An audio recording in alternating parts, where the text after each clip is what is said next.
Hey guys, welcome to Pen Industry. Hope you are doing good. I am Dr. Aishwarya for easy learning and better understanding. If you like the video, please subscribe and don't forget to press the bell icon.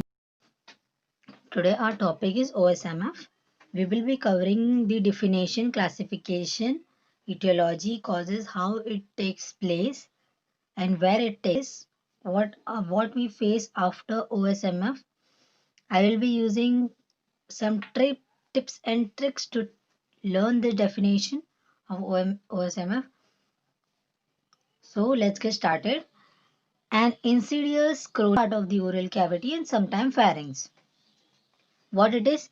It is an insidious disease. What is insidious? Insidious means that spreads gradually, that spreads slowly, and it is chronic disease affecting any part of the oral cavity and sometimes pharynx.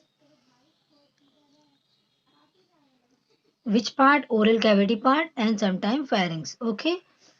Up till here, just remember it is an insidious chronic disease affecting any part of the oral cavity and sometimes pharynx. Then, although occasionally precedes by or associated with vesicle formation. What else happens here is vesicle formation. Okay. It is always associated with juxtaepithelial inflammatory reaction. What happens here? That the juxtaepithelial is inflamed, and after inflammatory reaction, what causes? It causes fibroelastic change in lamina propria. Okay. Then with epithelial atrophy leading to stiffness. What happens? Epithelial atrophy leading to stiffness. Stiffness means the jaw will be stiff, the membrane will be stiff where the OSMF is occurring, was stiffness of the oral mucosa. And after stiffness, if your jaw or your oral mucosa is become stiff, then what it cause? It cause trismus. After watching this video, you will be feeling easy to learn the vast definition in your mind. The OSMF, the first one is red chili. Red chili contain capsaicin. It acts as a pathogenesis of the OSMF. Okay, due to this OSMF happens. Second one is tobacco. Tobacco, there is a irritant present in the tobacco which causes OSMF. Third one is betel nut. It contains the chemicals like arcoline, tannic acid, which causes OSMF, which leads to OSMF. Nutrition deficiency, the vitamin B complex. If there is a nutrition deficiency of vitamin B complex, which lead to OSMF. Lime. Lime, it is also an irritant which cause OSMF on the oral submucous membrane. Last one is genetic susceptibility. Due to genetic causes, the OSMF occur. The clinical features of OSMF. First of all, that it occurs in 20 to 40 years of age, and the sites which involved are buccal mucosa, retromolar area, vulva, soft palate, palatal face, tongue, lip, pharynx, and esophagus. Onset. Onset is insidious. As I told you that it in the definition that it spreads gradually, develop over 2 to 4 years. Initially, there is a burning sensation due to hot. The etiology was red chili. So due to hot spicy food, there is a burning sensation. Palpation, when you will palpate, it feels that it is wet, leathery. You will feel some leathery part. Multiple vesicles over palate occurs.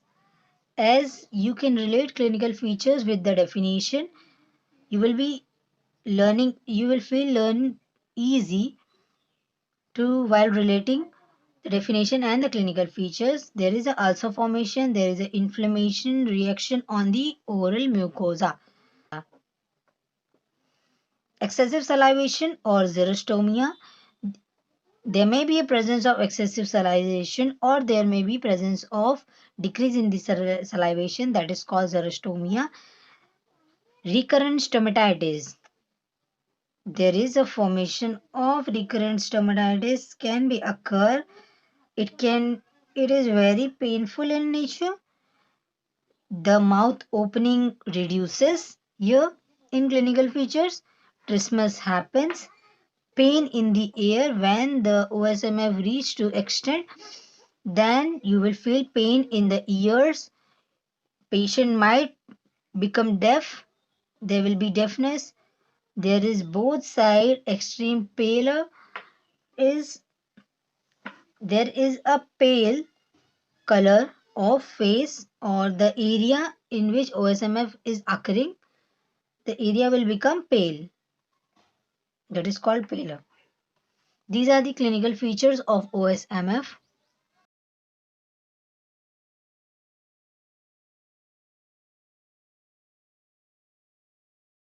Treatment of OSMF is first one is supportive. These are the supportive treatments. Supportive. Okay. The second one we will be taking with we are going with surgical treatment. First one is supportive treatment. Second one is surgical treatment. This is the first one. So in treatment, diet rich with vitamin and iron is given.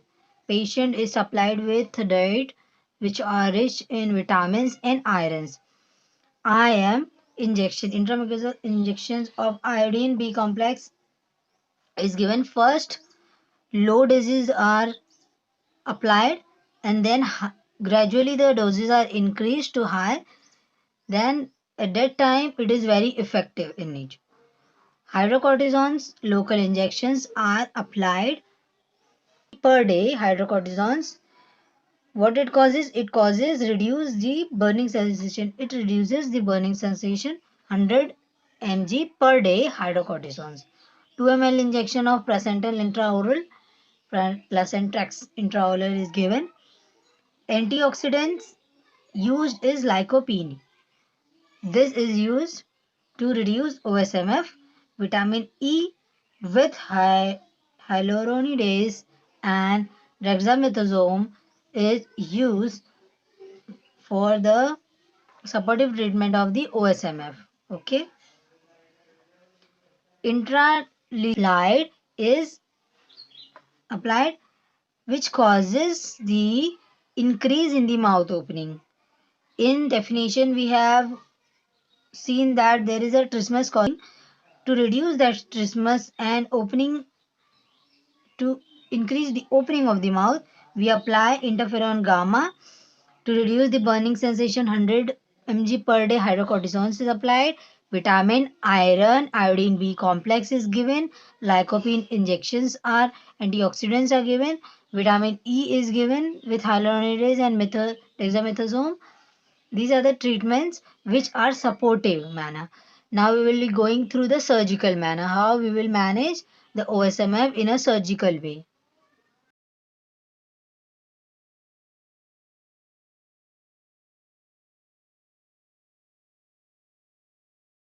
Second one is surgical treatment. Second, we will be going through surgical treatment. First one was, do you remember? First, it was supportive treatment. Now we are going for surgical treatment. Sorry. First is conventional surgery. In this, what we do? Tongue mucosa as a graft we use. What we do? Fibrous band are excised and tongue mucosa as a flap is used.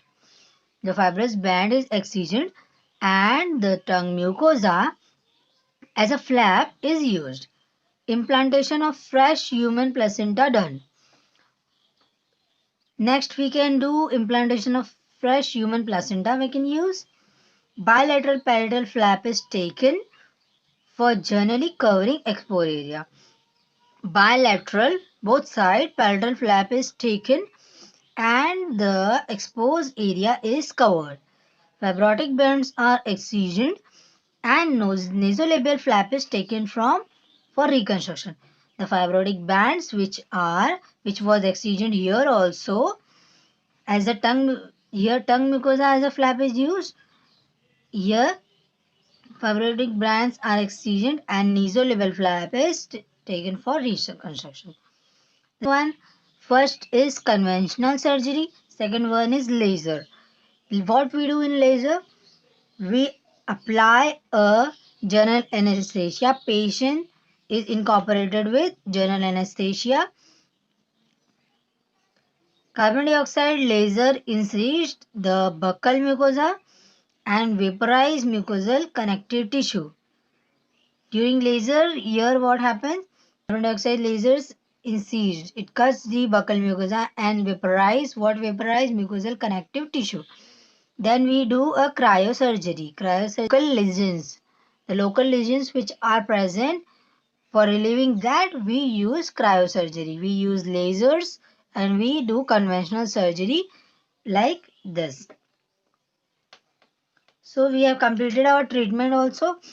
This was the whole OSMF part.